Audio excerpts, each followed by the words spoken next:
top to toe, falling in love, but my heart's not there.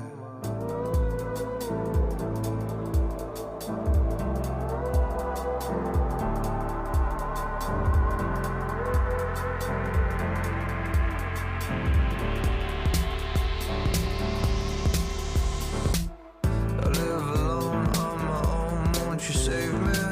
I've got hope, but I need more than that. You can help me, bring me down to earth. And I feel it in my heart, feel it in my soul. We've both got problems, don't you know? Now get them off your chest, put your mind to rest. And she said, I'm falling, top to toe falling in love, but my heart's not there. I'm falling, top to toe falling in love, but my heart's not there. I'm falling, top to toe falling in love, but my heart's not there. I'm falling, top to toe falling in love, but my heart's not there. I walk alone on my own, won't you leave me? There's a road, but I need more than that. If you help me, no one will get hurt. And I feel it in my heart, feel it in my soul. You and I have problems, don't you know? Now get them off your chest, lay your mind to rest, your mind to rest.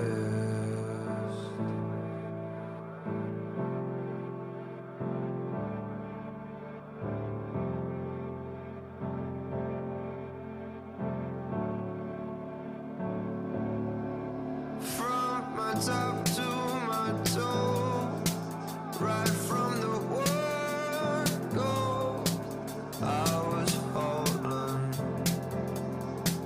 I was falling.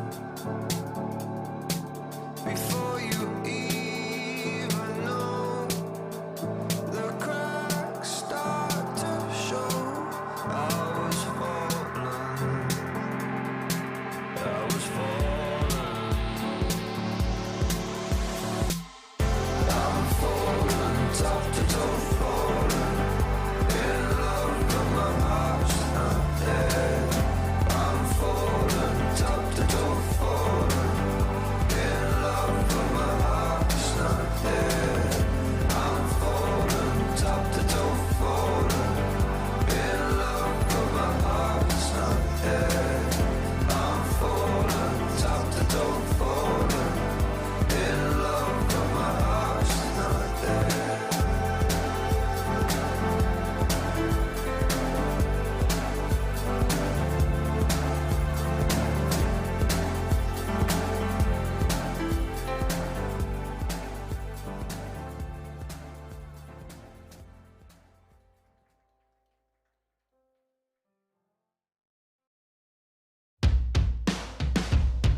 Let's go.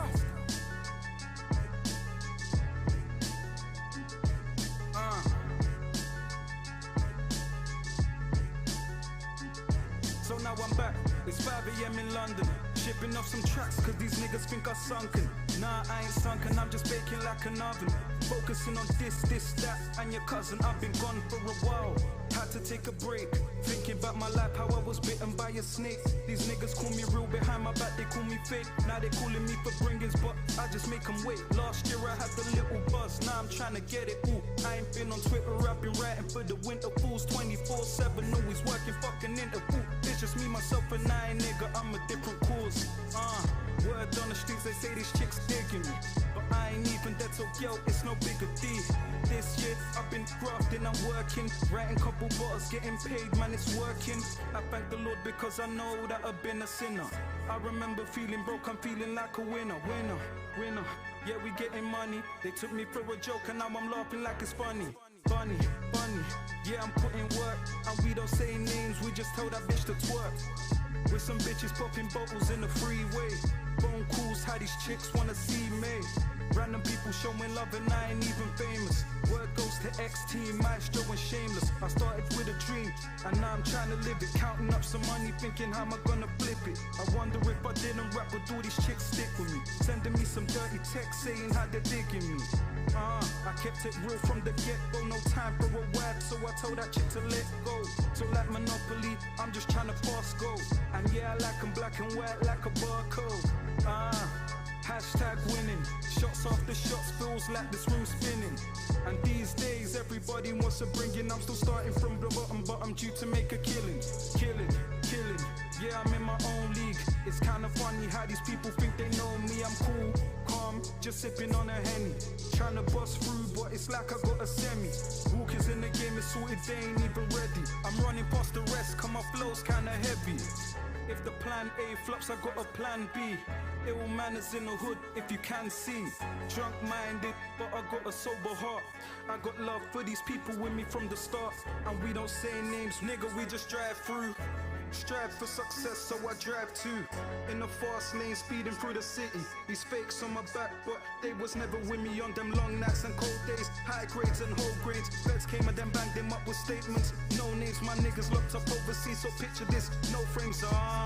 It's just a matter of persistence. Trying to work it to the top, you know I've been consistent. I'm thinking about success, like how am I gonna get it? It's a gamble, I could win or lose, but still I'm gonna bet it. And I know life's a bitch, but still I'm gonna bet it. Fucking hell.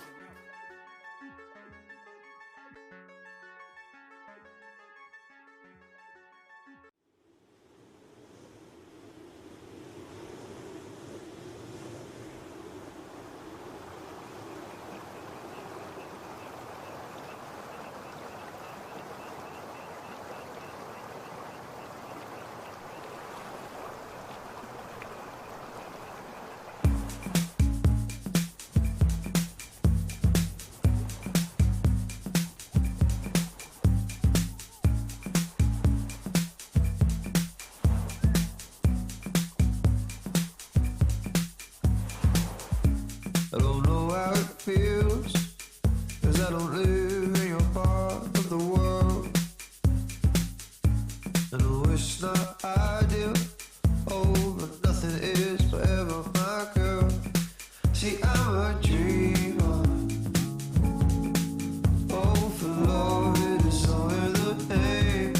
I'm a believer, but you may be far away, but you're thinking the same. Oh, I close my eyes and the picture us together. I hope you know that I'll be waiting for you, my love, on this New York City coast.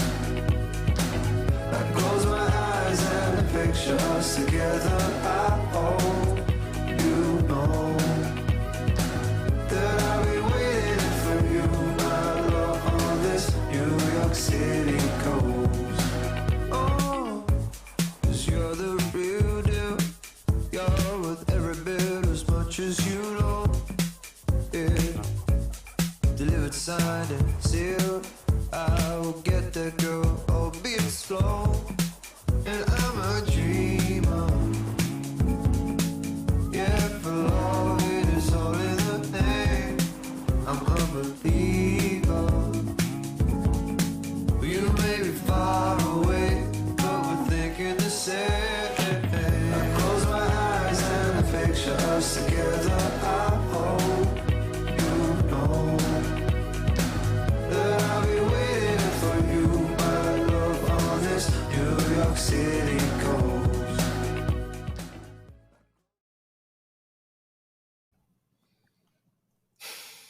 ladies and gentlemen, welcome to the Lions League. As you can see, we have a slightly newer background. I'm very, very impressed with it. And today I have a new guest here, Josh Martin, aka M&J Casts. If you'd like to introduce yourself, my friend, welcome in. I'm super excited to be here, Blitzy. I haven't seen these two teams play before. I've sort of watched some previous Lions League stuff. It looks pretty good. It looks exciting. I should say the new rebrand as well. Well, not really a rebrand, just some new graphics. They look really, really nice. Nice sort of change of scenery. But yeah, I'm super excited to see these two teams play out, and best of three for them as well. So it's one of those ones where it's not just one of those best of ones where anything could happen. It could go the way. It's a best of three. It will play out, and hopefully the best team will win. Absolutely. In fact, we've seen these two teams play against each other previously. Signals have had a really good run of form in this league so far, only losing to the Engineers previously. The Artillery have showed up, but they haven't had the best run of form when it comes to results. But today could be completely different, and I'm excited to see what they can pull out for the best of three today.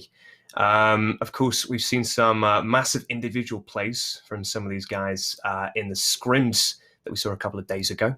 The likes of Solrak, Dan W, big fan favorites currently in the league. And I'm looking forward to really seeing what they can do today, especially with this best of three format that's going to be coming out. So if there was anything that you'd like to ask, chat, then you're more than welcome to. We'll try and facilitate any questions that you guys might have.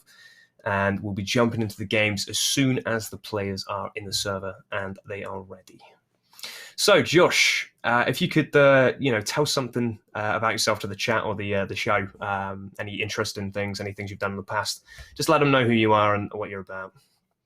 Interesting facts. Well, I'm a caster. I've been casting for a couple of years now. Before that, I played competitively, played at sort of several LAN events, Insomnias, Epic LANs, a couple of other sort of smaller ones here and there, like the tournament that was hosted a couple of years ago in Leicester, UK eSports, something, can't remember what it was called, UKE or something.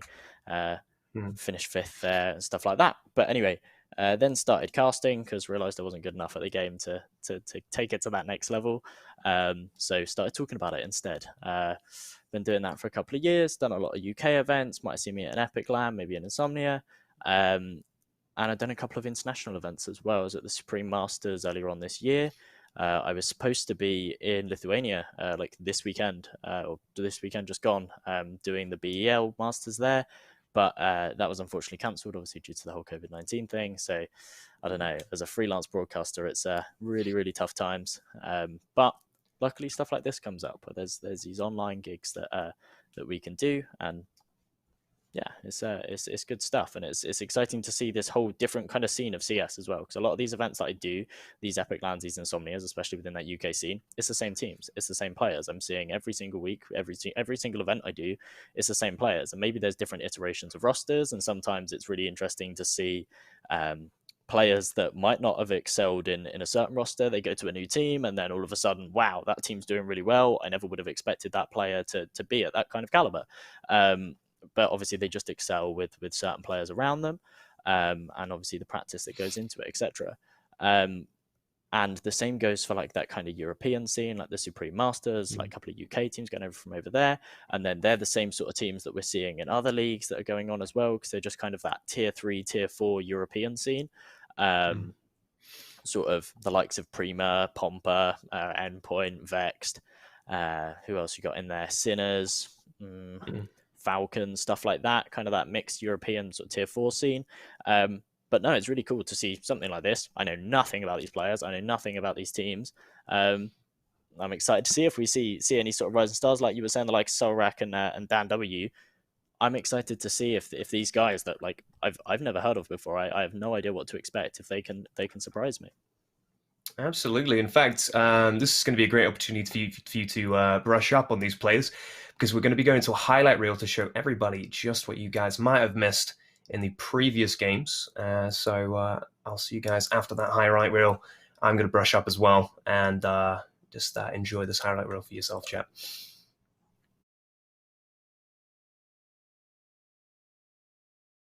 in halls now. Is he going to hear this? Or will they find him? He picks up one. Doggo, he's spraying right now. He gets 3 for it. Doggo, what do? You should have died there. Buy from the T's. Could possibly be a miss buy. Oh, J-Shop, the flash comes through. He picks up 2, and he backs off. Very smart from him. Isn't going for the style plays, but he is going to wait to see if he can find some more. Here we go. Without is going to pick up Connor for the first. Without is very dangerous with his AWP on that position. He's just spraying and praying right now, and those prayers are being answered as he picks up 2. He does find the first. Is this going to be the ace that we were promised? I hope so. No, J-Shop is going to cancel that ace. Special delivery is not going to arrive on time, as Without picks up 4. J-Shop picks up 1, but he does get taken down for it. They've been waiting patiently. 1 minute 20 on the board as they push out on ramp. Without does spray down. He gets 1, he gets 2, he gets 3 with the AUG here. He's spraying them down. Does he find a 4th? He does find a 4th. Currently, of the engineers, B More takes 1. It's going to be a 2v2. This could be the round for the artillery they needed. It's the pistol round. They have the guns. Power is in a 1v2 situation. He has the Glock in hand. Power takes down Connor, and he takes down Spence. It's a 16-0 scoreline. There we go. Okay. Some amazing highlights there coming in from a lot of the teams. But what did you think of that? The level is definitely there, and the entertainment factor is also there for the Lions League. Yeah, it looked pretty exciting. It's not quite of that. I don't know. No, actually, I'm not. I'm not going to say that. No, it looked good. It looked interesting, and I think that there will be a lot of big plays. I hope that we don't see a complete whitewash like in that last clip where it's a 16-0. I don't think that's a huge amount of fun. I think sometimes it's fun to cast because you see someone like they're in like a 1v4, and normally in a balanced situation they just go and save, and you're like, yeah, no, it's fine, round done and over, and you got to fill for sort of 20-30 seconds. Whereas in something like that where they're dominating so hard, you start going for those 1v4s, those 1v5s, and it becomes interesting to watch, interesting to cast, but at the same time it's not as interesting. Just for the players, just for everyone. When you know that a team's just going to whitewash like that. So hopefully we don't see something like that, but we'll have to see. I think that. Well, I mean, what are your predictions coming in with it? We've got Royal Artillery, Royal Signals. If I were to throw a prediction out for the game today, obviously the artillery, they've been practicing hard. They've been really trying to brush up on their 1v1s, especially because we noticed in the previous games they were losing a lot of their 1v1s. They weren't working together. They weren't using the battle buddy system, which has been something that has been really, really important for a lot of the teams here, getting those refrags against those pushes and things like that. But again, the Signals are a very, very close-knit team. A lot of their guys are playing with the actual British Army team as well. So I don't know. It could be another stomp, or the artillery could throw a massive surprise in there, being the underdog for today. I'd like to see artillery really put on a good show, make it an exciting one for us to cast, as well as an exciting one for you guys to watch. But if I were to put a prediction out, I'm going to have to go with the Signals. They are a very strong team to go against. How about yourself? I don't know. I'll take your word for it. As I say, I don't know too much about these teams, but I think I'll throw in a wild card, go against you, and be back in the artillery, make things interesting. You said about a couple of those players from the Signals roster playing in the British Army team. How does that work? Is that like another league that's higher up where other nations compete, or how does that work? So what we like to do in the Lions League is we will be putting the British Army team, the best 5 out of the groups, against Civvy teams. Like previously we had them against London eSports. It was a very, very fun match to watch. And again, other teams that want to take on the best in the Army, by all means, chat. If you are here and you have a team and you guys think you can take them on, then by all means, send us a DM on the Twitters, on the Instagrams, any social media. Get involved, and maybe me and Josh here will be casting your games in the future. Potentially so. That sounds really cool. It's an interesting take on it. How did that go when they took on London? Obviously, London, I'm only assuming if this was sort of last season, that would have been a high caliber London roster. That would have been the likes of Eccles and Astro and that lot. Am I right? Well, it was actually only recently that they played, and I will say it was a very tough game for the Army to play. they're coming into it against players that in the City team have been doing it for years. It was a very convincing win for the London eSports guys, but it was a big learning experience for the Army guys as well. They really got to see how to take advantage of their CT side, because the London eSports guys were all over the place, getting information, getting kills, and not really letting the Army guys have a good run on their T side, which was probably their downfall for that game. It was a best of one, and there was no chance for them to really bring it back. Even at the end, they were slowly working together, but it was a very, very convincing win for London eSports. I do believe, actually, we will be going into the knife round in a couple of seconds, if not jumping straight into the pistol. It's going to be a very, very, very interesting game to see in a couple of minutes. I'm excited to see. I think, yeah, knife round's going on now. So obviously, whoever wins that knife round, they're going to pick their side. I believe, what was the first map they're going on? Is it a Mirage? I believe so, yeah. We should be going into Mirage, which is actually a fan favorite and as well a team favorite for these Lions League guys. We've seen it pretty much every week bar one. So it's definitely a good map for all the teams here, and a very, very competitive map as well. All the teams are very good on it. Because this series, best of 3, I think the first map was Mirage. I believe the second was Inferno, and then I can't remember what the decider was. Hopefully it goes to a decider map. It's always way more exciting. But yeah, going into Mirage, I mean, I watched the broadcast last week with you and Jade. That was on Mirage. I'm not sure. I think one of these teams were playing. I'm not too sure. But as you say, it's one of those maps, very puggy map. Typically a map that's just very easy to learn. The skybox is really high. There's a lot you can do with it. There's a lot of avenues onto the bomb sites.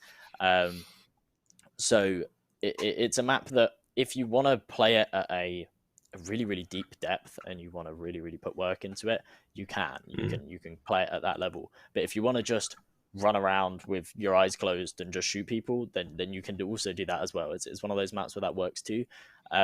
So it's an interesting map to see, and it's always one of those maps that you see when there's a team that might not be so prepared, because these guys aren't full-time Counter-Strike players, yeah? So they can't put the time into it that other teams will. It's a map that, yeah, you will commonly see come up, and it doesn't surprise me. And Inferno's not too dissimilar. Yeah, no, Inferno is another map that these guys do like. Just going to go back to what you said earlier. You got the chance to see the game yesterday or the day before. That was the Royal Signals. They were going up against the Engineers, and actually, in fact, they did end up losing that best of 3. It was a very close one. In fact, as we are jumping straight into the pistol round, so let's just get straight into this and see what comes of the Royal Artillery versus the Royal Signals. Mirage round 1. Let's see what happens. Exciting indeed. Actually, the Royal Signals playing this really, really slow. They've got a huge amount of utility. You don't see this too often on a pistol round, where only 2 players have opted for the Kevlar. The rest have got the smokes, and here we go. The execute kicking off now. The smokes rain in. Solrak charging straight out of the Palace. He gets shot down by BM. He's still there. He needs to find himself one more. It's not going to happen, though, as Dan W takes him down. Connor tapping away, trying to find himself something else, but as he falls, it brings it down to a 2-on-2. They've got the bomb site, but no more utility to keep these CTs out. The Royal Artillery now going for this retake. It's going to be difficult for the T side to try and hold this one up. FaZe finds himself one, though. It leads it into a 1 versus 1, but as he does fall to Spence, the Royal Artillery, a very, very quick round. I couldn't even pass it over to you. No, what a back and forth round that was. Yeah. Unbelievable. Artillery, though, great round for them to pick up. Of course, we all know that the pistol round is almost guaranteed. Not exactly guaranteed, but almost guaranteed the next round and the round after that with the economy boost.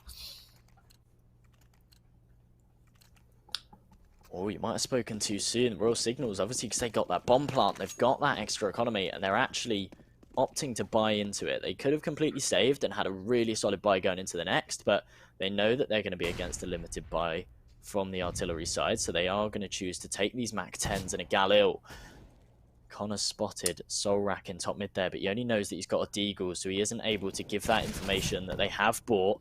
There we go. He knows the Galil's there. He should know that they've opted for these weapons now.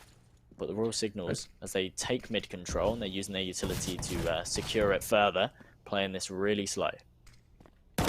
Let's see what they can do with these Mac 10s, of course. Very dangerous guns to have in close range, as well as the Galil, actually. They're taking out one of the players on mid there, Dan W. Great shot from him, and he's going to be looking up short as well as his players start to take advantage of that. It's going to be a B play. As you see the T's all over the place on mid right now. Yes, they've got that two-man advantage, though. Dan W should be able to take himself one more. Stan's going to find one as well. So against all odds, the Royal Signals, they've had a flawless round so far, despite the limited firepower. And now it's all on BM. Only an M4 in hand, 2 flashbangs. He seems to have an idea there might be someone here. He's going to find himself an easy kill, but still 4 more to find. And he has no idea where they could be. Yeah, a lot on his plate now, BM. But he does have that rifle. Let's not forget, they think it's very dangerous in his hands. I have noticed, actually, I believe there's been a slight roster change-up for the Signals. They might have picked up some of their reserves for this game.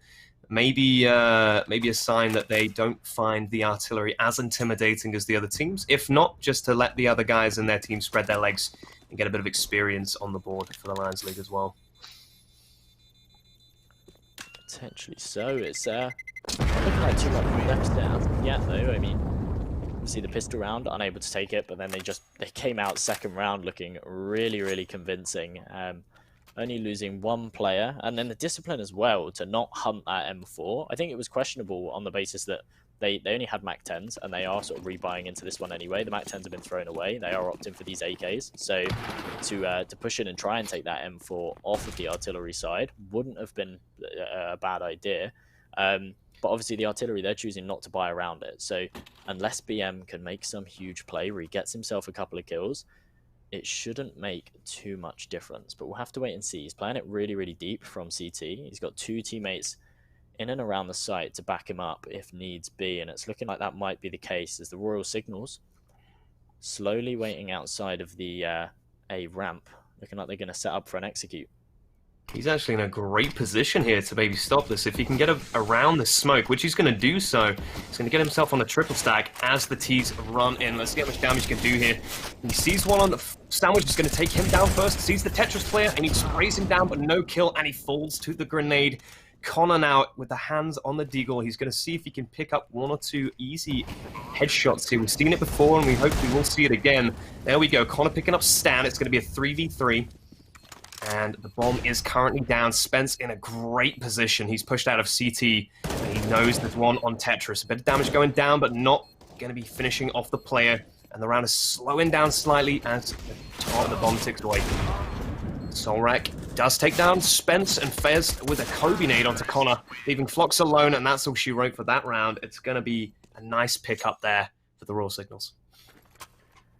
Yeah, really nice from the Royal Signals there. Planted it right out in the open, got themselves some really good after plants as well. There was absolutely no way they were losing that round. They had a player in Palace and they had a player playing in deep ramp. So even if that Tetris guy falls, there's no chance they're losing. So yeah, perfectly played from them. Puts Royal Artillery in a really, really difficult position now where they are having to full eco.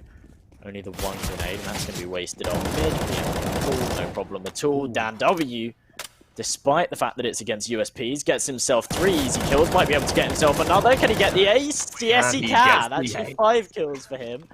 It's against pistols, but nice work from him either way. He puts him 9-3. I mean, picking up that eco ace is going to be great for his economy, let alone, obviously, the morale of the team. That's a great thing. He's probably going to be screaming in their team speak, going, hell yeah, let's do this. Yeah, it's a big morale booster, even, as you say, even when it's against USPs. It's a big, big morale booster to get 5 kills on the board like that really, really quick. So, big stat booster for him as well. But right now they're against guns, and can they hold their own like they have been the last couple of rounds? Done 93 damage to BM, and now he's forced to retreat right back. He's unable to connect any of his shots. Really questionable for him to continue peeking as well. He shouldn't really be alive right now. But it is still a 5 versus 5, and he can reposition, get himself into CT. It's the T's, they're just sitting outside of A, trying to get themselves something in. FaZe gets dinked down to 1 HP though. But there's his teammate coming in from Connector. Managed to catch Rico off guard, managed to take his head off. And going back to BM on mid, that was quite surprising. We've seen him do decently well with the AWP on mid, and that's the first time I've seen him whiff shots like that. But either way, though, his teammates going to be backing him up, taking 2 of their own. Dan W does fall. And it's going to be a very, very interesting 3v3 as the bomb goes down to the side. Oh, wait, no. In fact, stuck in connector. That's unfortunate for the T's. They do reclaim it, but they've got Phlox with the crossfire. Will he manage to take it on before they get that bomb down? Is he going to spawn? No. Okay, no, actually, the bomb was planted around the other side of the box. The X-ray was fooling me a little. I thought he was planting it for connector, which was really questionable. But I did notice that, yeah.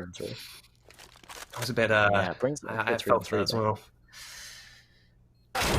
Coming in, Spence not going to expect Stan in that close corner. You've got to be clearing that. It's a very common angle. He's going to fall. It makes this job so much harder. BM's going to go down as well. Really, really unfortunate. Even though it was a 3 versus 3, they were coming at it really slow. No utility, lack of HP, lack of control as well. And they've just thrown away 3 perfectly good weapons. And well, I'm not sure what they're going to try and do into this round. It's looking like they're forcing, but... It does appear that they have picked up an interesting mix buy, but just going to harken on the scoreline already. Signals 4 up on their T side. In the Lions League, we notice a lot that the T side is the harder side, of course, for these boys to play on. It's nice to see that finally the T side, for at least one of the teams, is looking very, very dominant at the moment. Yeah, the Signals are just looking a lot stronger, as shown by Dan W. Getting himself that early kill. Nice stuff from him. Solrak finding one as well. So a 2-man advantage very early on. And Phlox is just sitting in the Molotov. Burns right down to 18 HP. His position should be known as well. No? Okay, for now. No, okay, they know he's here. They know he's here. He's living on borrowed time. There we go. Stan takes him down. And BM seems to have an element of surprise, but he's giving it away with that Molotov. Oh, no. Should be good for one. There we go. Stan burns, but he gets taken down by FaZe. That was messy. That was very, very messy. But Royal Signals have done well to only take 1 casualty. They can just rebuy that AK, no problem at all. And look at the bank that they've built up right now. FaZe is sitting on 16k. And him and Solrak have only died once. I don't entirely know what BM was thinking there with that Molotov. It caught me off guard a bit. You could probably hear some giggles in the background. But yeah, he had 2 easy kills there, decided to go for the burn. He did actually take 1 with the burn damage, but obviously 2 is always better than 1 in these cases.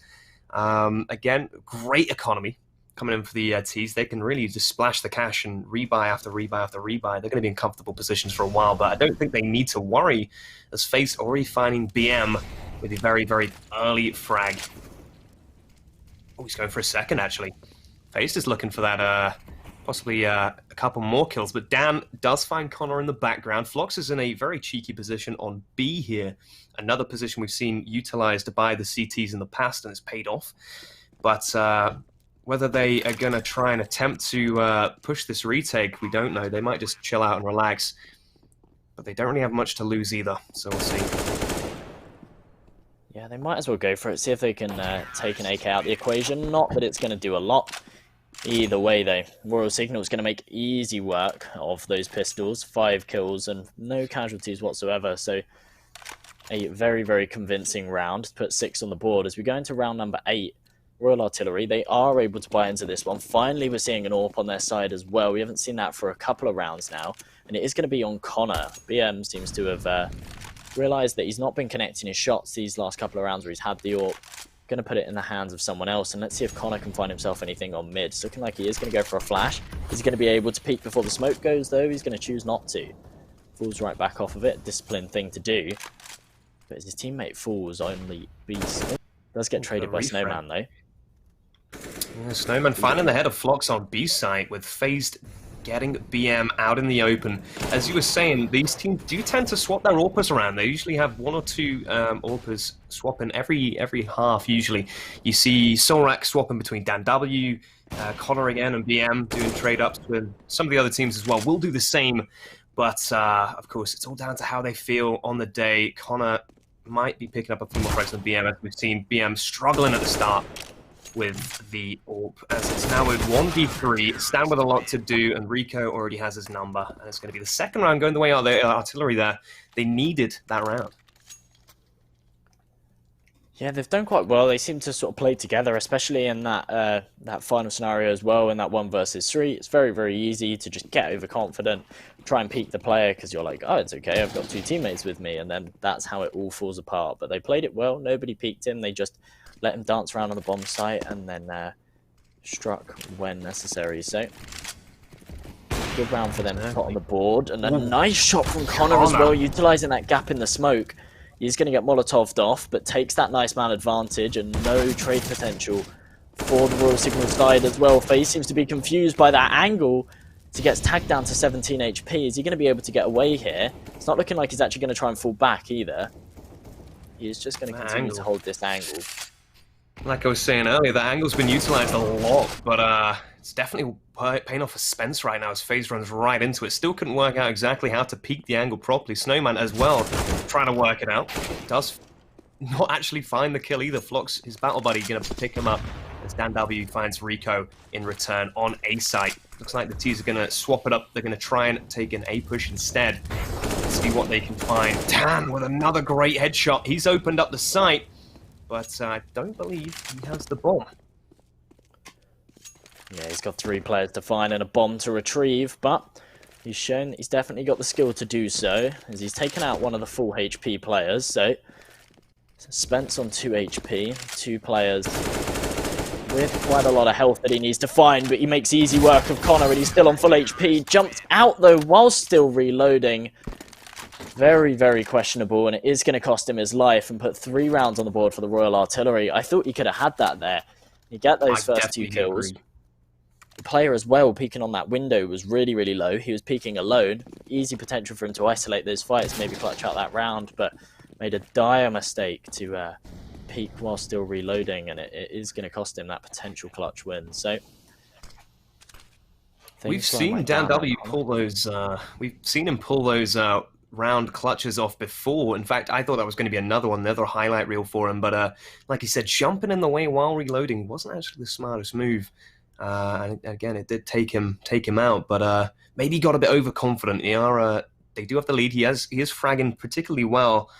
Obviously, hero syndrome coming into play, and it did bite him in the butt this time. Maybe that's the case. This time they seem to have a lot more respect for the Royal Artillery, though. They're setting up for this execute, but they have got 2 players waiting for some kind of push. Royal Artillery aren't going to give it to them, though. They're playing a really, really disciplined format right now. Continuing this it's not really a crossfire, actually. BM's really, really isolated. There we go. Connor's coming in from jungle to maybe help out. No, he's actually going to go into connector and continue to watch mid. Okay, so he's got mid covered.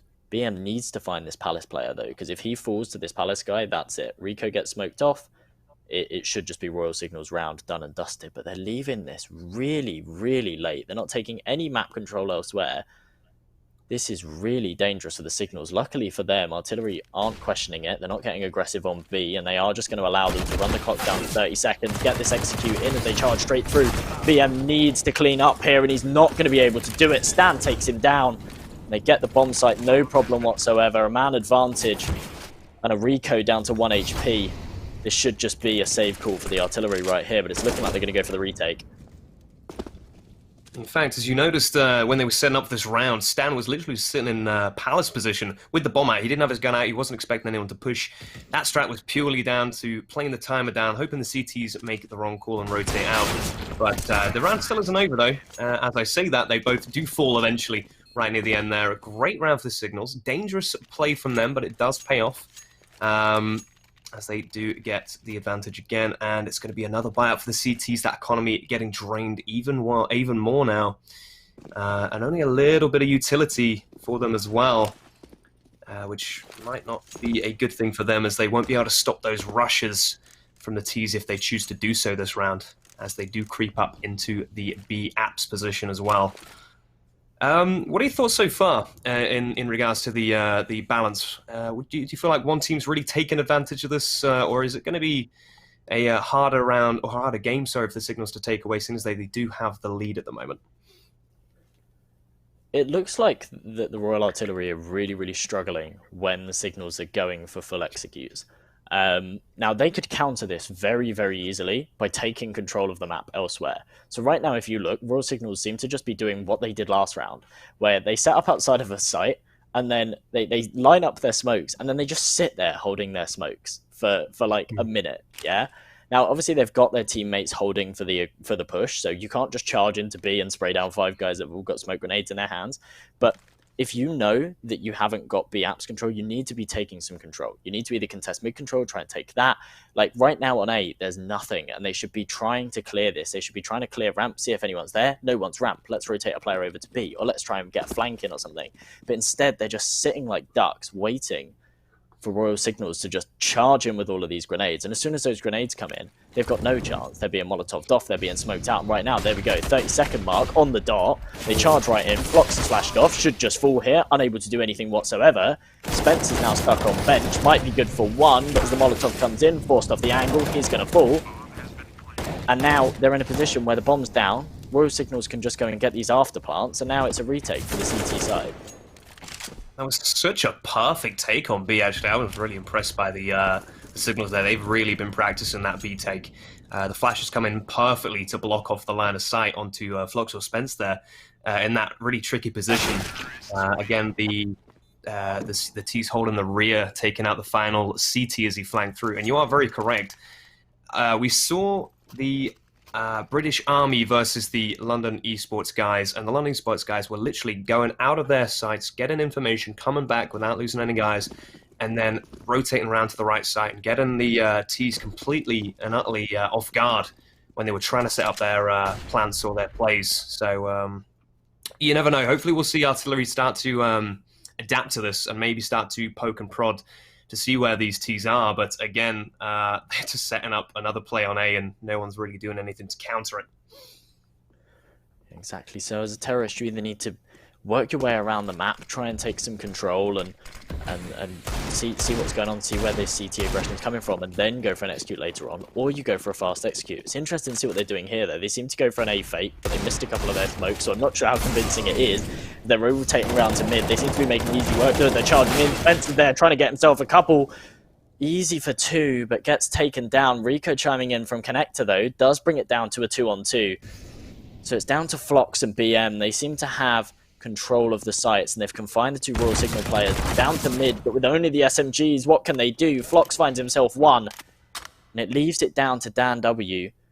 2 versus 1. He has got the firepower advantage, obviously, with that AK in hand. A little bit of utility to work with as well, which the Royal Artillery do not have. But that sound cue should give away his location. He's going to take down BM, though, and now it brings it down to a 1-on-1. Especially with the gun disadvantage on Flox as well. Unless he gets real close, Dan has the potential to just take him down with a single bullet to the head. He has slipped away, and he has the bomb. Round now going the way of the T's. It's going to be the artillery that's going to have to play that retake as Flox is going to charge in, and it seems like Dan already knows exactly where Flox is going to push in from. Dan going to be keeping an eye on CT, make sure it doesn't get rotated around from, but our final CT is going to be creeping onto stairs and through the connector position to try and work out where Dan is. He's going to have to peek everywhere. He could be in Palace. He could be in CT. And the timing, actually, from Dan W to rotate out there was lovely for him, but it appears that Flox picked the wrong location, looked the wrong way, and Dan W is going to get the 9th round on the board for the Signals. Yeah, timing working out really well in his favour. A lot seems to be working in his favour this game so far. Round 13, and he's going 20-6. Seems to be making easy work of that CT side. Not having any trouble at all. He seems to be the entry fragger as well. We're seeing him do it again this round. While his teammates are setting up for the smokes, he tends to be that first point of contact, and that first frag that he seems to find is always so important to their success, and he does it again. He takes out Rico. No jungle smoke, though, means that BM should be able to come in, find himself at least 1. Choosing to get back out through Connector, though. Flox should be able to stop Solrak getting him from behind, not going to be able to. Does trade it, though, so it brings it into the 3-on-2 as the smoke fades. Spence should be able to find a kill. There we go. Easy stuff for him.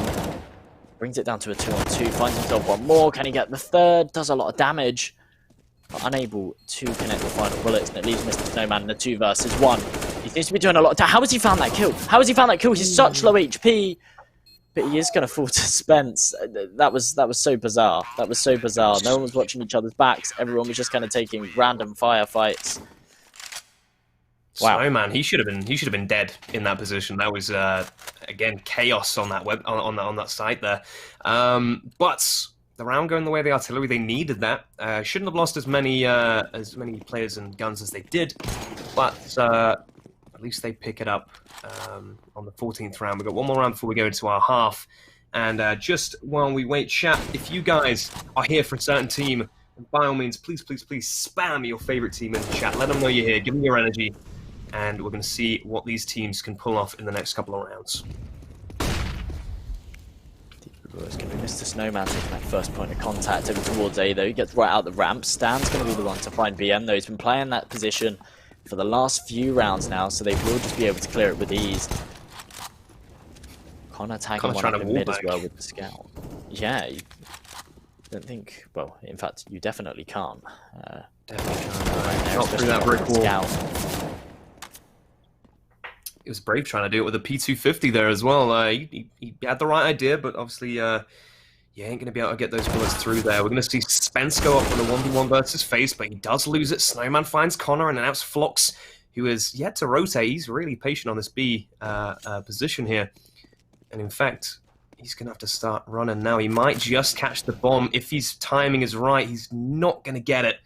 And the bomb is looking like it's going to go down on A site as we have two Ts hunting Flox to try and catch him and get that M4 out of his hand. Despite his incredibly late rotate, Royal Signals seem to have got the bomb down really late and have all split up in an attempt to try and hunt him. So if he did go for this, there is potential for him to get it, but it's looking like he's just going to opt to save. A very, very late rotation. If he'd have rotated earlier, maybe a retake could have come in. But, I believe he's stuck on the ladder position right now. I'm not entirely sure what's going on with him. He doesn't look happy at all. It's either that or he's playing possum. I'm not entirely sure what's going on with him, but he doesn't realize how close that T is in window. If he just peeked out, you would have got him. Flox, what are you doing? I believe he's stuck. Yeah, I believe he might be stuck. He's not happy about that. I wonder if he was going to go for that. I think he might have. I think he actually was. That is very, very unfortunate. But Royal Signals get their double digits that they've been looking for. They decide to pull out two AWPs as well. Questionable on a T side, but they seem to be dominating so far. So let's see if they can keep it up. If they can take this to an 11-4, then they should be able to make easy work of the next half. And Stan really trying to make that happen as he finds himself first kill. Torek should be able to take down Rico here as well. Does get dinked down to 5 HP, but he does find the kill. So a two-man advantage in their favor. Nice lurk from BM though. Might be able to get behind them on a flank. Just comes down to the timing here. Should be able to take out Stan. Oh no. Oh no. This is an unfortunate firefight right now. Both guys not managed to get the kill. BM had the opportunity to take him down, but it doesn't matter. It's going to be the 11th round for the Royal Signals, going into the second half with a massive advantage, especially being the fact that they're going to be on their CT side, which is, again, they're going to be more dominant on this side, as we've seen in the past. Yeah, potentially so. I mean, look at that performance from Dan W there. 23-8. And then you've got, obviously, FaZe and Stan there as well. 15, 16 kills. That's still a fantastic first half performance. Spence doing a lot of work on that CT side. Let's see if he can try and sort of, I don't want to use the word carry, right? But if he can, on that T side, if he can initiate these plays, if he can get those impactful frags, push onto the site, maybe get that entry, open things up. If he can be the man to do that, then there could potentially be a Royal Artillery comeback. They can take the pistol round, string a couple of rounds together, really close the gap. I mean, it only takes them to win pistol round, then they string a couple of rounds together after that, and you're looking at an 11-7. They win the buy round, then it goes to like 11-9. It becomes close very, very quickly, but they need to make sure that they take that pistol round, and they need to make sure that they're playing together, they're dynamic, but they're also taking that initiative to try and get onto these sites. It was something that, other than when they were doing these really, really slow setups, it was something that we were seeing the Royal Signals do really, really well in that first half, where they were just taking that initiative to just go in and try and get those kills. Yeah, obviously there was the support smokes, the flashes and stuff, but they weren't just like, sometimes you see players and they're nervous to go in. They don't want to go in, they don't want to die. But no, these guys, No fear at all, charging straight in. It's looking like that's what the Royal Artillery are doing over towards B, charging straight in as they mow down FaZe. Dan W caught with a nade in his hand. He should fall here as well. Royal Artillery making easy work of that B site, getting straight on there, getting that bomb plant and a 2-man advantage as well. Very difficult for the Royal Signals to try and retake this one. We've seen the strat before actually coming out from the T's. Chat likes to call it the train of pain, as we just see a massive blop of T's rushing into the site, causing mass damage, mass chaos, and the CT's not really being able to react to it in time. And we've just seen it there, FaZe and Dan W being absolutely steamrolled at the start of that round, and then Snorak and Stan not being able to take out these post-plant positions from the T's. It's going to be a 5th round for the Artillery, and it's going to be a nice buy-up for them as well. Let's see if the CTs can do anything with this eco round that they're going to be pushed onto, and see where they put themselves as well. It appears they're going to be doing a rush with these pistols. Yeah, all 5 players staying alive as well for the Royal Artillery side, plus the bomb plant means that they can get these AKs. But look, if they don't hear this sound cue, and they continue to take the amount of time that they've taken previously, they might get caught off guard here. There we go. I think they've heard them coming in from behind, so they are just going to go straight for this site. No one's turning around, though. Surely they hear them behind. I don't know. Now they do. Okay, Connor going to mow a couple of them down. Mr. Snowman finally getting that trade. Actually, Rico's going to fall to Stan as well, so it does bring it onto a 3-on-3. It's very doable, but they've still only got the pistols in their hand, unable to retrieve any of those rifles that they dropped. They're just tapping away, trying to find themselves something. Royal Artillery, they shouldn't really be peeking here, but they're going to continue to do so. Stan manages to get himself through that Molotov, though. Does a lot of damage onto Spence, but cannot convert the kill. And now it's all on FaZe. He does a fair bit of damage as well, but cannot finish anyone off. And yeah, it's going to be the Royal Artillery to take that 2nd round. I think a little bit closer than they would have hoped, but they take it nonetheless. And that's all that really matters for them right now. They just need to string these rounds together. They just need to start to close this gap. But they are going to be faced up against the Royal Signals with a decent buy this round. Not a lot of utility, but the M4s are there. A couple of FAMASs, a few flashbangs. That it should be more than enough for them to hold up if they're able to. It's amazing to think how differently that round could have gone if Connor hadn't picked up those first few there. They were not ready for that pistol push from the CTs, and in fact, we're seeing it now as Solrak is going to be rushing up into Palace. He does take that T out, and Solrak's now in a great position.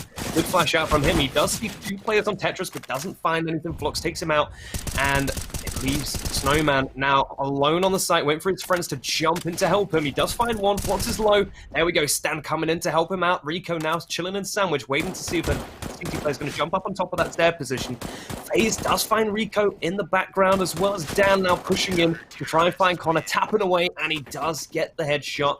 Good round for the Signals, and a great hold there actually from Mr. Snowman to allow his CT comrades to rotate in to save that round. Chat, if you thought that was awesome, obviously spam away, signals. Artillery, obviously fight back, put a bit of artillery love in the chat as well.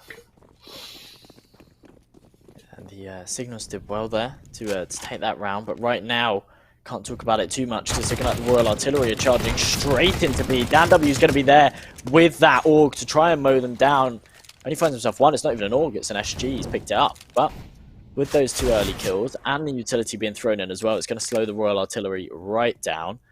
They're going to fall back, and BM alone in top mid, trapped behind these boxes. Stan's going to be waiting for him, but what a headshot from BM. Nice kill onto Stan. That was a phenomenal headshot as well. He was running and gunning with that, almost like a drive-by. We do find ourselves in a 3v4. A lot of action going on mid. BM looking to find a 2nd shot, but there's no one home on window position. Dan actually does find 2 here. Spencer and Connor going down with the help of Snowman's flash. It's going to be BM alone on mid with a lot of guns trying to kill him. Stormrat jumping up with the Nova, taking him out there. What a headshot from BM though. That was incredible.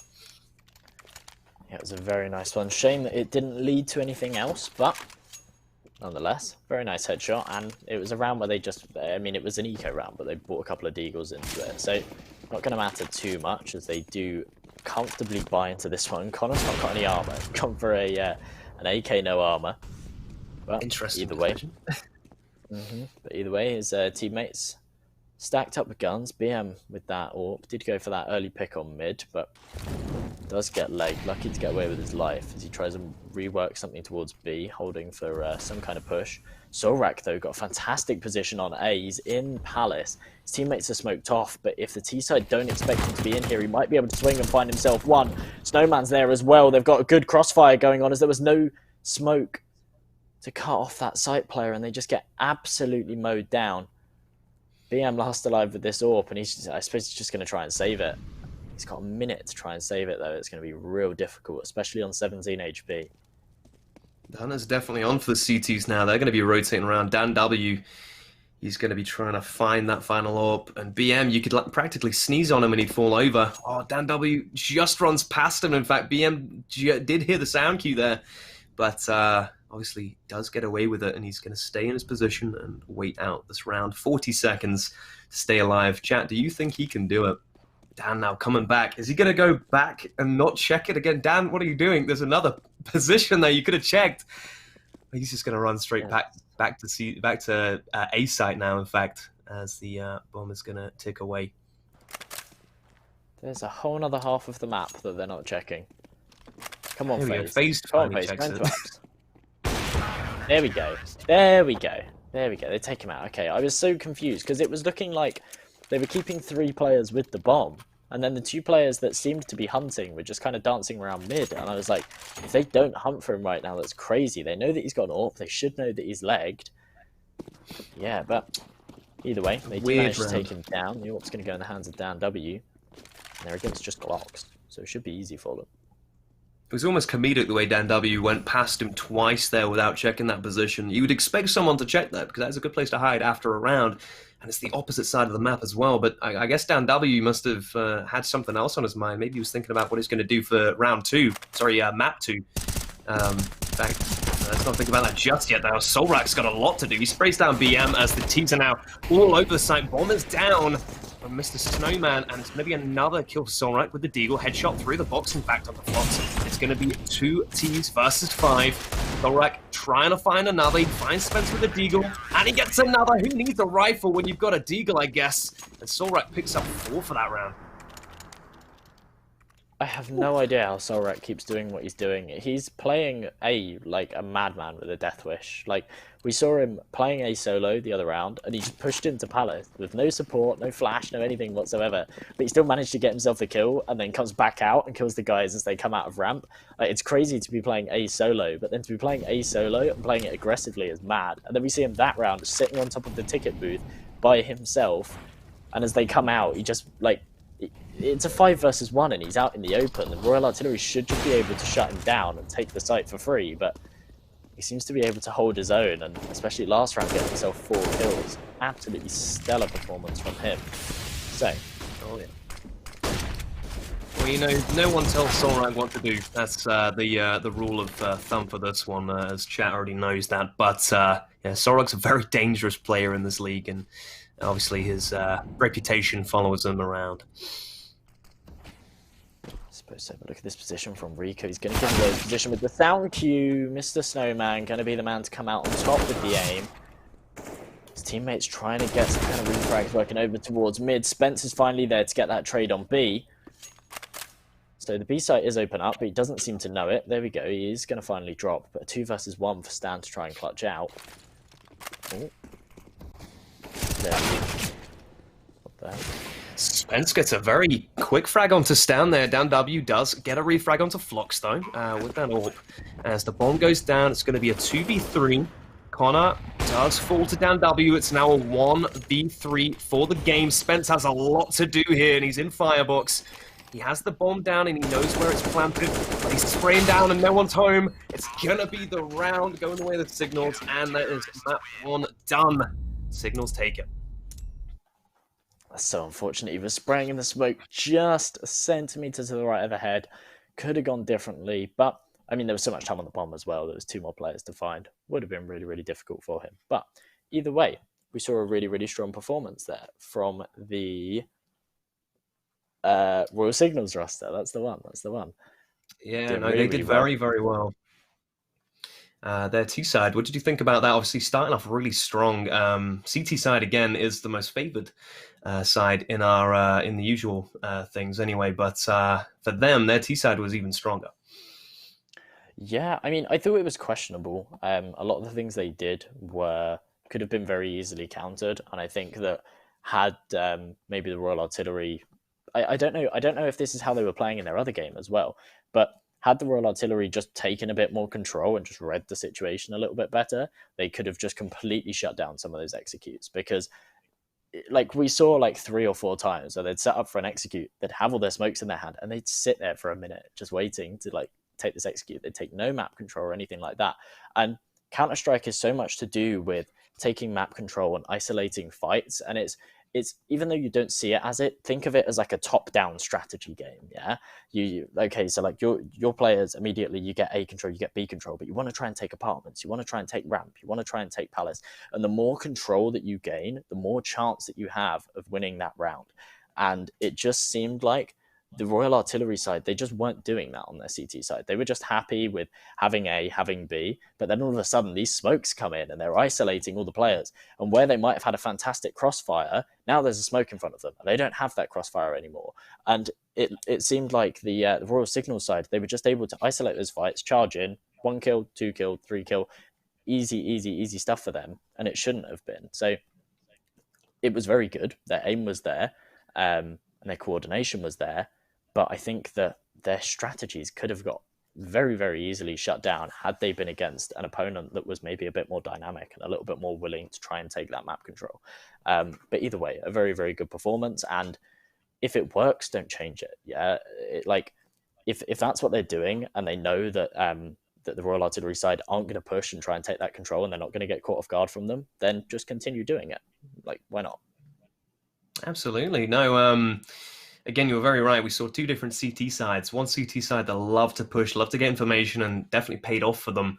Whereas the other side were very static. They didn't want to move and they didn't want to take the opportunities, which definitely paid off for one player in particular, Dan W. He was playing really well that game. He was popping off. He was playing his heart out. And his scoreboard definitely reflected that. Let's see what he does next game. We're going to be going into our second map, which I believe is Inferno. We will be taking a very swift break before we jump into that, though. So don't go anywhere, guys. We will be back into the action momentarily. But until then, get yourself a drink, go to the toilet, get some snacks, because you're going to need it. The next game is going to be action-packed and very, very exciting. So we'll see you guys in a couple of minutes.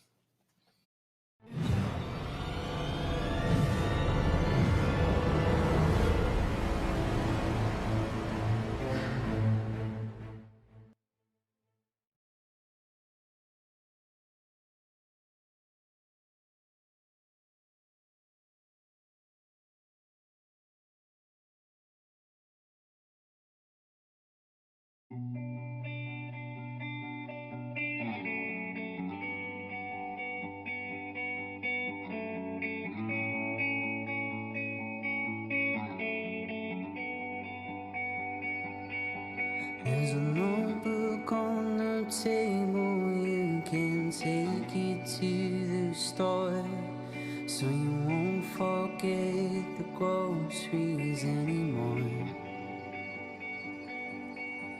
There's a rifle in the cabinet that I used to fight a war, but to this day I don't know what I was fighting for.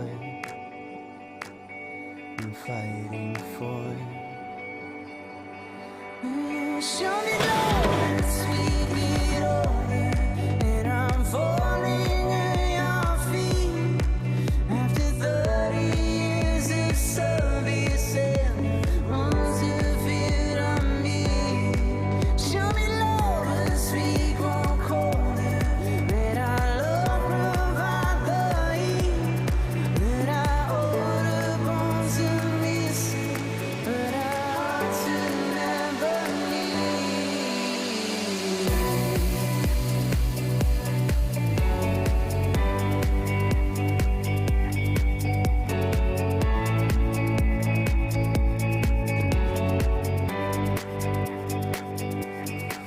There's a blanket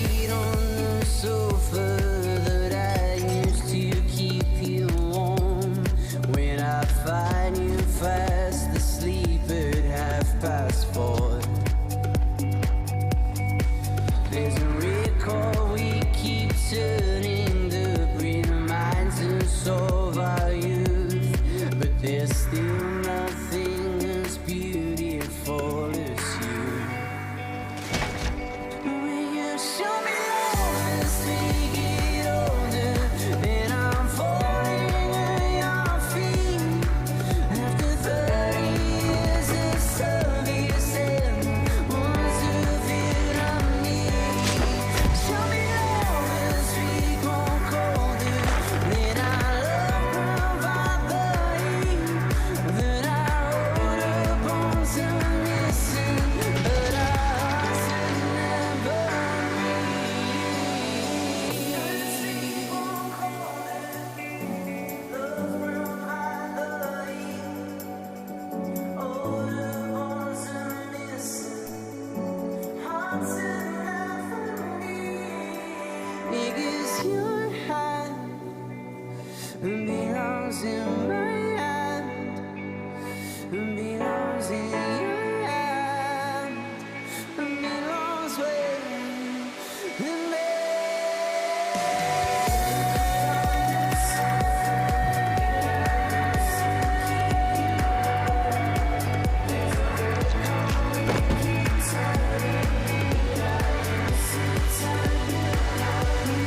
Show me love as we get older, and I'm falling at your feet after 30 years of service and months of it on me. Show me love as we grow colder, let our love provide the heat after 30 years of service and months of it on me. Show me love as we grow colder, let our love provide the heat that our older bones are missing, but our hearts will never.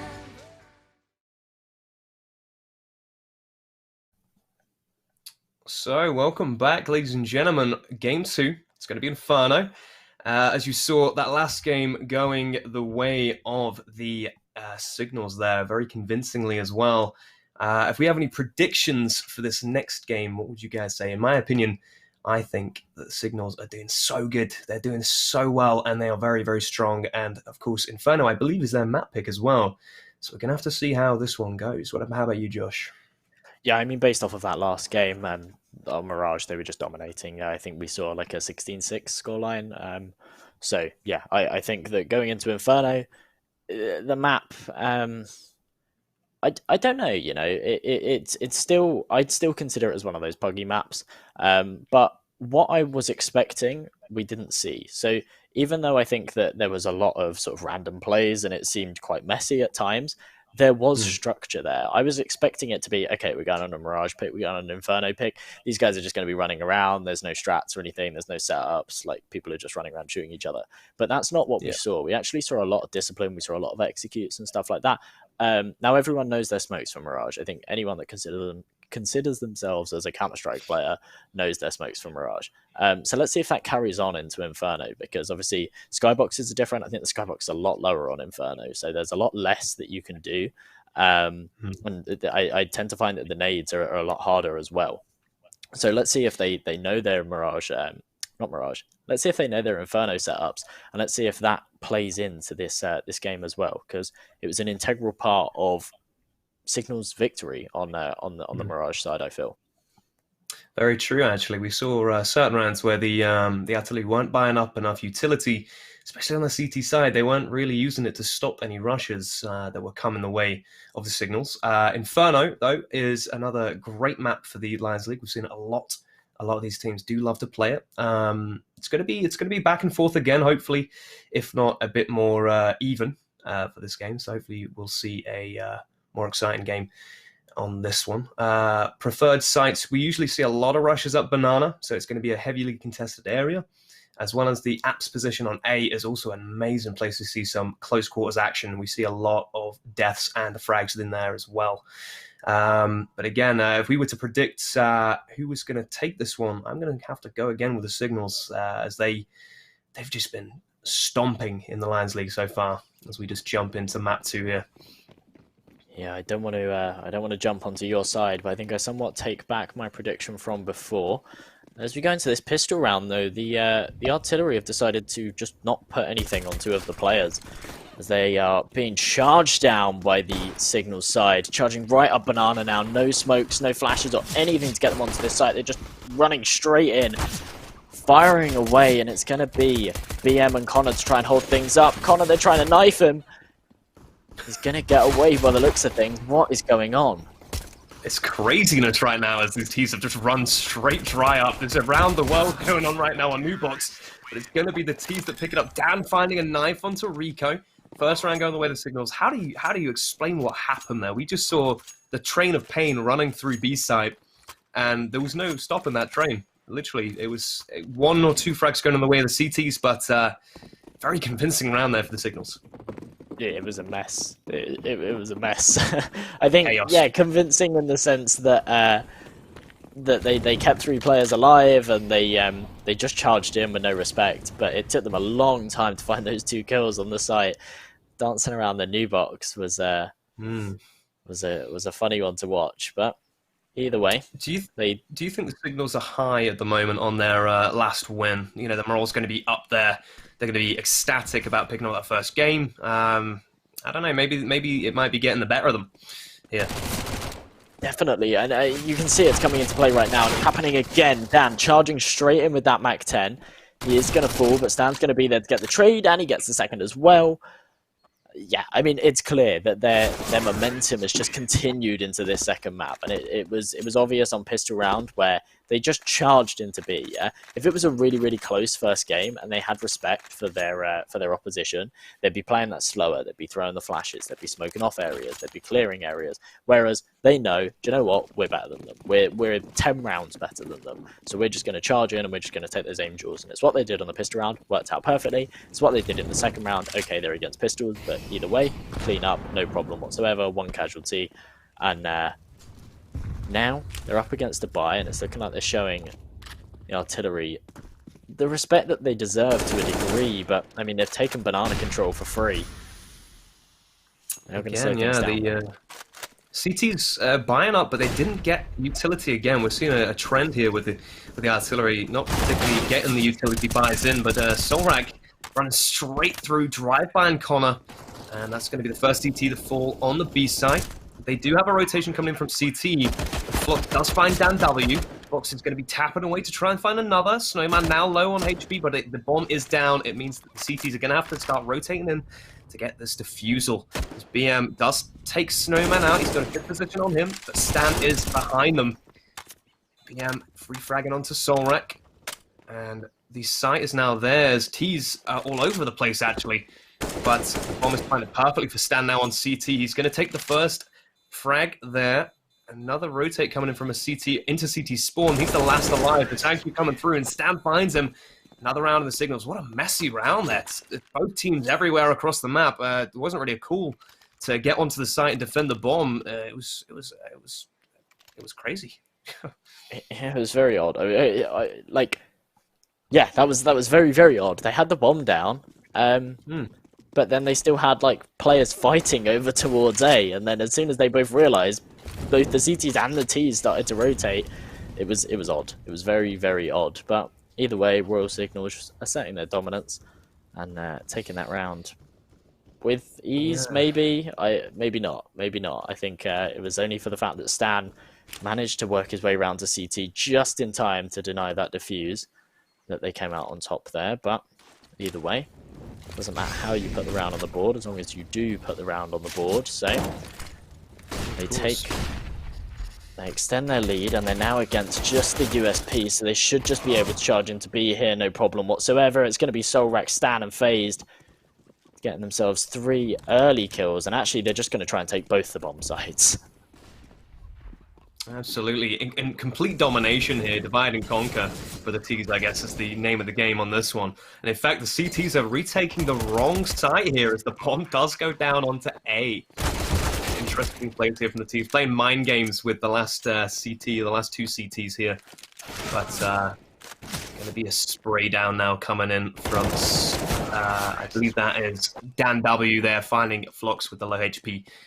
I love what they did there. They faked that B play, getting it down on A. CT's completely bewildered as to where the bomb is, but by then it was already too late.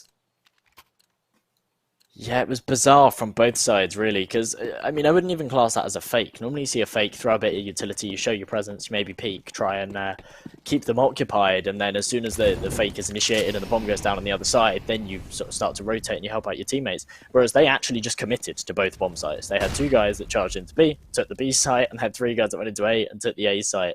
It was quite bizarre, but then obviously those pistols did really well to find themselves 2 kills. They could have saved those 2 rifles, but instead they charged with the pistols to try and retake that A site, and obviously that's not going to work out for them at all. Connor, though, finding himself a nice early kill onto Solrak, pivotal player so far throughout the series, and Flox not going to be affected by the flash, but he is still going to fall to Dan W. The A defense is falling apart right now, and it's all on BM and Connor to try and get some kind of retake going. BM should fall here. Oh, no, maybe not. Stan's not going to... Oh, sorry, Dan W's not going to peek library. He heard the sound cue, but he's keeping it disciplined. Peeks far too late. So they might not be able to take the AWP with these 2 AWPs now out of the hands of the CT side. Let's see if they can hold on to these. Yeah, Dan W letting his prey get away there. It definitely hurt him. The sound cue was there, but maybe, just maybe he was having a bit of an issue trying to get out of library, possibly. If not, though, maybe possibly just toying with his prey, as we see the 2 AWPs now fighting for survival. BM a little bit too early on the shot, and the T's now, or at least one singular T, trying to go for the hunt. That does fall to the AWP, but BM holding on to those 2 AWPs is going to be a great thing for the CTs, at least some consolation as we go into the 6th round. 0 rounds on the board for the artillery, though. Yeah, I'd like to see some more hunting as well from both sides, but specifically the signals side. I've seen them do that a couple of rounds now. You need to try and work out the value of the opponent's weapons and whether you should hunt for them or not. Ooh, that's a nice early kill from BM. Going to get away with his life as well. He's done well there. Things start to slow down again. But yeah, like, they had so much money in the bank. You got FaZe sitting on 12k. You got Mr. Snowman sitting on what is now 6k, but he had more last round. And they could just be hunting those 2 AWPs, take them out of their opponent's hands, but instead they're choosing to save their weapons when they just don't need to. They've got the money to be able to buy into it, and sacrificing potentially an AK, maybe 2, is well worth taking 2 AWPs out of your opponent's side. But right now, Solrak finds himself a nice kill onto B, gets traded by Connor. Now it's all on Mr. Snowman in Banana to try and clutch out a 1 versus 4. He has got the bomb in hand. It's bizarre as well. They know he's over towards B, but there's still only 1 player holding B. It's still only Connor. If Mr. Snowman can find this kill, he can actually just get onto B and plant the bomb. And there's still no one rotating for the Royal Artillery side. There goes the call. Finally, the CTs are rotating through, but it's far too late. Snowman's already dead. I got to agree with you. It's very strange to see the CTs just sitting on site, expecting something to happen. Maybe a ghost of a T start to run on the site, possibly. But strange things are happening in this game so far. Already we've seen a lot of interesting calls, interesting plays. Maybe they're just keeping us on edge as casters. They want to see how we deal with these strange plays. Yeah, interesting, strange. That's what we'll call it. That's what we'll call it. But yeah. Stranger Things Season 3 here on the Lions League. Indeed it is. So, right now we're seeing Connor holding this somewhat famous angle. He seems to have held this angle so many times as well, and he seems to get immediately cleared, but let's see if he can find himself the shot now. Flox is taking down Solrak early. Ah, it was on the other side of the map. I thought he headshot him through the smoke. But no, on the other side of the map, over towards B, they are initiating this push, but they haven't got the bomb with them. So even if they do take this site, they've got to rotate it right round. Spencer's only good for 1, as he is going to fall. FaZe pushing into A, though, dies. I don't know what's going on. I don't know why he didn't just take the bomb and go to B with his teammates. He is going to contest A, and now... Right, now Dan W has to go and retrieve the bomb, but the CT seem to be unaware that the bomb's dropped in mid, so they're now rotating to B, I think. Mr. Snowman falls. I am genuinely surprised at these plays from the T's. Maybe they're trying to throw some mind games towards the CTs at this point, as we do find ourselves in a 1v1. Dan W finds Rico, and now the rotate coming in from BM. It's an AWP versus AWP. And again, the strangest of plays coming in. We saw 2 T's on different sites. Bomb was in the hands of one of them, and it's just been absolute chaos. But we're going to find out what happens for this round, at least, as BM now making a lot of noise as he's trying to find his way onto the A site. And Dan W in that graveyard position, it's a hard position to counter, as he can wait patiently to hear that bomb defusal coming in and possibly even peek out. Dan W might even be trying to go for a knife kill here, possibly. If BM doesn't see him, here we go. Oh no, the timing though, Dan, what are you doing? It's not going to work, and he does have the kit. He has just about enough time. No, in fact, the bomb does go off. Oh, BM, unfortunate there. Just a second earlier, and he would have got that defusal. And Dan trying to go for the knife kill, trying to show off for us here at the Lions League, but it doesn't quite pay off. Opinions on that round? Unbelievable. I don't know. You say mind games, I say the hokey cokey. Like I don't know what they were doing. That was very, very bizarre. Just dancing around the map. Both teams seemed to be unaware of what their opponents were doing. But it kind of just worked out quite comedically that they were kind of going in opposite directions. Connor though going for an aggressive peek on Banana. No support flash either for him to get out of there. So he is going to fall. His teammate falling over towards A as well. Flock's going to fall too. So these are all down to Spence to try and hold up this B side. He's got 3 players charging up Bananas to try and find him. Rico's going to fall as well over towards A. So a 1 versus 5 for him to try and clutch out. He's in second oranges. You should hear these sound cues. You should know that Solrek's there. He finds himself 1. Can he get the second? No, he cannot. Only good for the 1. And yeah, Royal Signal's looking very, very comfortable in that round. They just can buy themselves 1 more gun into this one. A lot of potential there for Spence to pick that one up, but again, obviously the numbers game playing against the CTs there, and it's going to be another good round. As we go into our 9th, we're going to see the CTs spaced out, and the Ts are going to be trying to find a way into these bomb sites. Indeed they are. We're seeing quite a limited buy from the CT side. They've got a couple of rifles in there, and the MP9 shouldn't be too much of a deficit as long as they play close, which for now it's looking like they are. But it's, again, that lack of utility that's going to be a problem when the Ts are pushing into the site, especially with the Royal Signals right now, where they're leaving it so late before they initiate and execute. If you have a Molotov, if you have some flashes to slow that down, you can easily win the round. All the timing... Oh no! What's going on right now? There we go. It wasn't even Fez that picked up the kill there. It was Stan with the Glock from mid.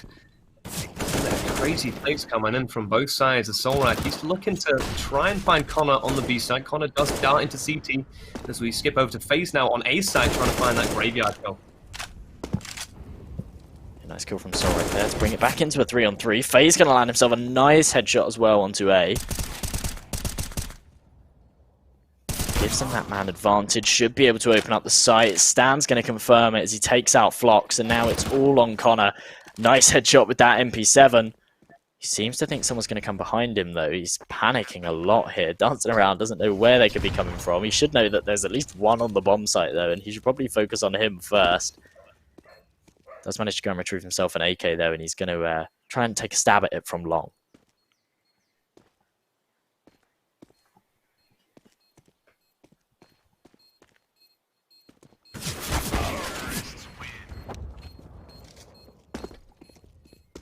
Unfortunate stuff there. Going to be a good pickup there for the Signals. That round going quite quickly as we get ourselves into our 10th round. Dominating half already for the Signals, though, as we can see. Dominating indeed, and right now the Royal Artillery, we're just seeing them only with those USPs. 1 grenade as they're just charging straight down mid. They should just get mowed up. Mowed down here. Mowed up? No. Opposite. Mowed down. BM does find himself an AWP though for his troubles. Phased. Out for blood though as he's trying to hunt him down. Connor. Ooh, okay. help from his teammate, he should be able to retrieve himself an AK as well. So if they can save these guns, this would be huge. And this is where, what I was saying before, I want to see Royal Signals try and hunt for these weapons. Absolutely, you'd hope to see it. Obviously, it would help with the economy issue. But, of course, we can't tell them what to do at the moment. They're going to have to find it on their own here as Stan finds BM. Connor now the last alive. He's not going to be going for that defusal, of course. And we're going to find the T's now rotating towards him. He's going to be maybe trying to find one, if not just surviving here. But the bomb is about to blow. And another round going in the way of the Royal Signals. Indeed it is, and as they're just widening this gap further and further, the Royal Artillery, they need to start putting some rounds on the board. They need to start closing this gap. Otherwise, Royal Signals will just be able to run away with this one. And so far, I mean... Ooh. Bit of team damage. Yeah, a bit of team damage there, a bit of BM. It seemed intentional as well. Maybe that could be their downfall. Maybe, but again, they might just be getting overconfident here, as they do have a massive scoreline difference here. 9-1. Confidence has got to be high at the moment for the Royal Signals, surely. Indeed it is, but it's not stopping BM as he finds himself 2 early AWP kills into this round. Going to give him a nice 2-man advantage, and here we go. They're trying to take control. The flash goes over. They're not going to pursue it, obviously, because of that smoke grenade. But this is what we like to see. The Royal Artillery, they're taking map control. They're like, right, we're going to take banana control because it keeps getting abused by the enemies. And that's what they did that round. They did it very, very well. They're contesting mid control as well. It does give them that 2-man advantage, and they should really be able to take this round as long as they play their cards right. But Solrak jumping straight past that smoke, gets himself the kill. Mr. Snowman as well, taking out Rico. Brings it onto a 2-on-2. What a turn of events. They should be able to get onto the site and get the bomb plant. It's looking like Connor's been spotted, and they're shooting away at him. They should just get this bomb down right now. As he gets Molotov'd off, a real slow rotation from Spence as well. Means that Signals have got a lot of time to get into afterplants.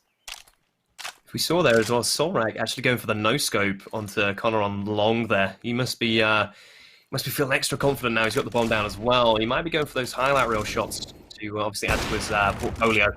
He's doing it again. He doesn't go. Oh, he picks it up! Solrak! What a shot from him. Goes straight through the box. He does find Connor. Can he do it again, though? He's going for those highlight reel kills. Oh my god! Solrak! You madman, Solrak, he's putting on a show for us right now. Fantastic from him. Good stuff. The lack of respect there. The lack of respect. You're in a 2 versus 1, right? Like, to just be like, oh, I'm just going to no-scope him. I'm just going to no-scope him. I mean, to be honest, right? I'm not sure who he was up against there, but they should find that kill. He's repeat that same angle like 6-7 times. You should just be able to take him out there, but he's done very, very well to get those 2 no-scopes. And, yeah, just pure BM from the Royal Signal side, showing that they are just the best team here.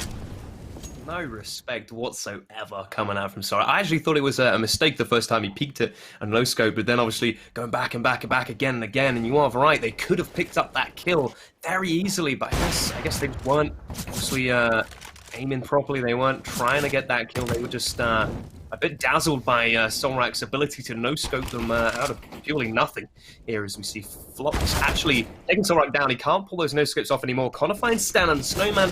That's going to refrag onto Connor. Headshot through the box.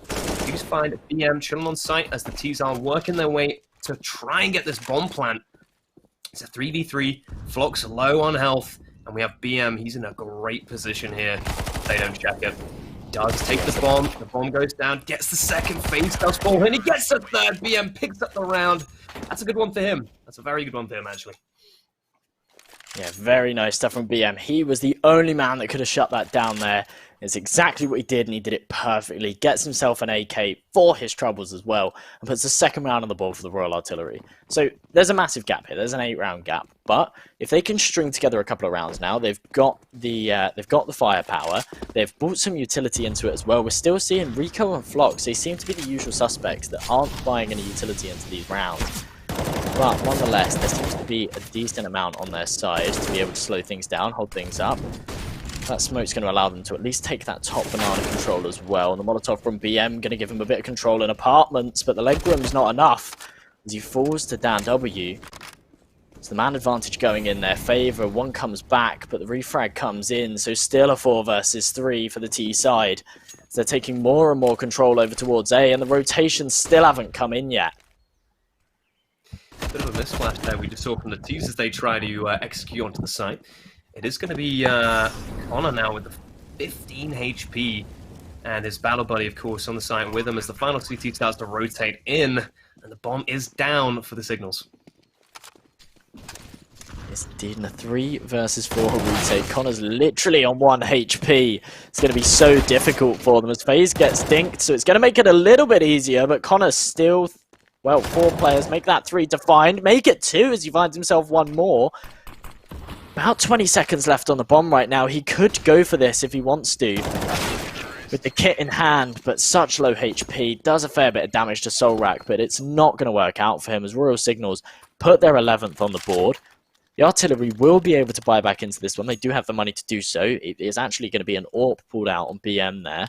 So potential for them to try and take this round, maybe take it to a 12-3 and 11-4. But if the Royal Signals can continue doing what they have been, they should be able to close out this half with ease, but not with Stan AFK. What's going on there? Stan is actually AFK with the bomb. Yeah, you're right. He's chilling right now. Could be a technical issue. Could just be him being relatively lazy. Solrak, actually. How did he not see him there walking for smoke? Solrak picks up an easy 2, courtesy of Connor not checking his angles there. As FaZe does find another frag onto Rico. It's going to be a 5v2. BM and Flux with a lot to do. Even with that AFK player, the T's do find this round to be slipping easily into their favor. Solrak finds another. And there we go. Dan W polishing it off. Getting the kill onto BM, and the AWP falls out of the hands of the CTs as well. Yeah, really, really clean stuff from the Signals side, as expected. But do you know what? They're against a full buy there. That's the sort of round that they've been playing out, where they've been against the Pistols. Yeah, they just run about, no respect. I think they were expecting artillery to be on an eco, because they've won the round before, and I don't think they were expecting them to just be able to buy rifles back into it again. So yeah, they did that no respect play that we've been seeing so far this half, and it worked out for them, even against the rifles and the AWP. So made easy work. And right now, the Signals just playing this really, really slow, trying to get that control. Not sure if they'll expect an artillery stack towards B, though. Flux does go down early to that Dan W wall. Doesn't find a second. He does find a second. Dan W. He's not out yet.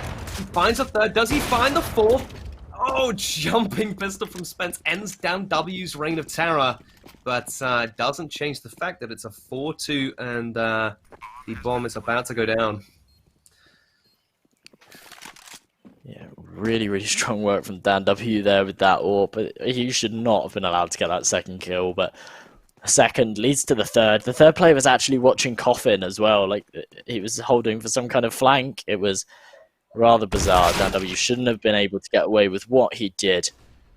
But he's allowed to get away with murder. And it's looking like Connor is saving. Not sure if he's aware that it's the last round. Maybe he's just playing for the KD. Could be going for the all-important strat here of saving his weapon, even if the half is going to be changing over. We've seen it happen once or twice before, but yeah, you could be right. Does pick up one more kill for it as we go into the second half. But we're going to have a little quick intermission here to talk about what we've just witnessed. How do you feel it's going for the Signals right now? Very, very commanding run at the moment. We see individual plays coming out from the likes of Dan W and Solrak. They are currently, I hate to say, unstoppable.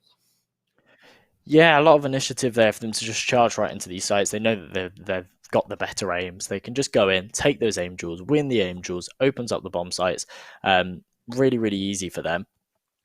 And yeah, they've just been really comfortable. They've dominated like they did on the T half of Mirage. Yeah. Now we haven't been seeing, like I suggested before the game. I was expecting a really, really puggy play style on Mirage when actually they surprised me. They had those executes. There was a lot going on for them. It seems like much the opposite this game. They don't seem to know their smokes. They don't seem to know their flashes, molotovs, anything like that. There's been a few times where I've seen them like attempt a flashbang and it's gone horribly wrong. It seems like a much puggier playstyle, and actually the Signals, they've shown that with that puggy playstyle, that's where they thrive, because they've got the better aim. They can just charge in and just win those aim duels all day long. And let's see if how they can hold up on the CT side. Obviously, in this Puggy playstyle, they're actually pushing, getting really aggressive right now. That W finds himself one, but as he does get traded, Flox and BM get themselves 2 nice kills. BM might be able to spin around and get this kill onto FaZe as well. There we go, a little bit messy, but he finds the kill nonetheless. And now it's actually Solrak, the rotation from B, to try and clutch up this 4 versus 1. Yeah, literally they met on mid, like a knife round almost, and they decided to hug it out. Solrak only finding one onto Flox. BM takes the trade, but a good round for the Artillery. They needed that. To be honest, they're going to need to start to put the rounds back together if they're going to stay in this game. And Signals almost letting them take that fight as they did charge into mid aggressively. Maybe that might put them on the back foot here and maybe set them right and keep them on a site to defend. In fact, we're going to see it again here. The CTs, they're running down Banana as they charge on in the train of pain coming in. Choo-choo as Dan finds the first. Dan actually fragging his own teammate as the frags do go the way of the T's now. Artillery picking up 2 for their own with their new teammate Dan W. FaZe is still alive. How is he still alive? Stan's still doing work as well. What's happening with this USP? How has this just happened? It's just gone from a 4 versus 2 to a 2 versus 2. FaZe has picked up an AK and got one more as well. And now it's all on Kono. Only 20 HP and an AK. He has got the bomb. And he's got a good position as well. Trying to make sure he doesn't give away a sound cue here, but the CTs are hunting for him. Stan giving his head away. FaZe now, though, creeping around the corner. He hears him jump down onto the site. He's going to hear the bomb go down as well, but it's a fake. Oh, no, it's not. He's going to commit to it. FaZe is on him. He sees the head. They both see each other. The nade coming. Oh, Connor. Oh, no. Oh, Connor, no. FaZe not quite sure what he's witnessed there. He actually startles himself for a second there watching Connor blow himself up with his own nade. F's in chat for Connor there. And another round somehow going the way of the Signals. Massive clutch from FaZe. That was bizarre. That was very, very bizarre. Like, it was a pistol rush. They got completely mowed down. It should have just been a done and dusted round, but I don't know. I don't know what happened there. That was very, very bizarre, and it puts the Royal Artillery in a really difficult position now because, well, they've only got a round to play with, and they don't really want to be playing with it. So trying to open this one up hot, but it's Dan W absolutely mowing through them. Can't connect the fit. No, he can. What? How? How does he do this? Did he get the 4th as well? Oh, wow. What? That was incredible from Dan W. Unreal play from him right there. I just don't know how they don't kill him there. There's 4 of them. They're all charging him down. They know his position. It's not like he's in the smoke or anything. They just let him dance around with that AWP and get those no-scopes. I mean, it's a crazy time for him to step up, put himself on 20 kills as well. The Royal Artillery, they need to be finding that frag. Reminds me of that movie with Angelina Jolie where all the bullets curve around people. I believe that Dan W has learned a lot from that movie and is definitely utilizing it here today to get those AWP frags. But we find the T's now have decided to band together in the 8 apps. Dan W back on his game again. He's hunting them with the AWP, in fact. As we see he's about to charge onto the A site. Frags going either way. Stan does pick up Spencer's Snowman, finds Flox, but BM is still alive, and he has got a lot to do here to save the game for his team. But that's all she wrote. Stan finding the frag. Dan W again. Unbelievable stuff happening here at the Lions League. I have only a few words to say. Those are incredible, crazy, and downright wild. Josh, what's your take on this? Obviously, first day casting this. What are your opinions on how these guys have played today? It was pretty wild. Yeah, it was pretty wild. Very, very random. We saw some very random plays. There were some of these random plays that were clearly misplays. Yeah, where we saw like a kind of ring of roses thing going on where they were going over towards A, but then, oh no, the bomb's been planted on B. But then you'd think that the CTs would just rotate to B and defuse the bomb, but they're still on A fighting. Like, it was very odd. There was some really, really odd things going on, and it was clearly just due to like miscommunication, lack of coordination, things like that. That you will see in teams that obviously, as we said before, they're not full-time Counter-Strike players. Like, you're going to see that kind of stuff going on. But then some really bizarre stuff as well, where like that pistol round where they just charge banana and they somehow take the round. That Dan W AWP play in top mid as well. I don't know how he gets away with that. He did plays like that a couple of times throughout the games as well. Those 2 no scopes in pit, they were ridiculous. They were ridiculous. There was just no respect from the Signal side, and I mean, it paid off for them. They were just the dominating side. It was easy stuff for them. Absolutely. So that's all she wrote for us today. It was meant to be a best of 3, of course, but the Signal's taking both games very convincingly. Can we get some GGs in chat for both teams today? They obviously played their hearts out today. We saw some chaos. We saw some very, very interesting frags. If you guys got some clips, of course, do not be afraid to post them on social medias. Let us see them and see the things that you thought were the the craziest parts of today's cast. From us here, though, that's all we have for you today. So, Josh, if you've got any closing words for the teams and for the chat, then by all means, let them know, and we'll finish this one off very shortly. Indeed, we will. Thank you, everybody, for watching. It's been a wild best of 3, and I hope that we see more action in the coming weeks. We should be back with you next Tuesday for some more Lions League action. But for tonight, we're off.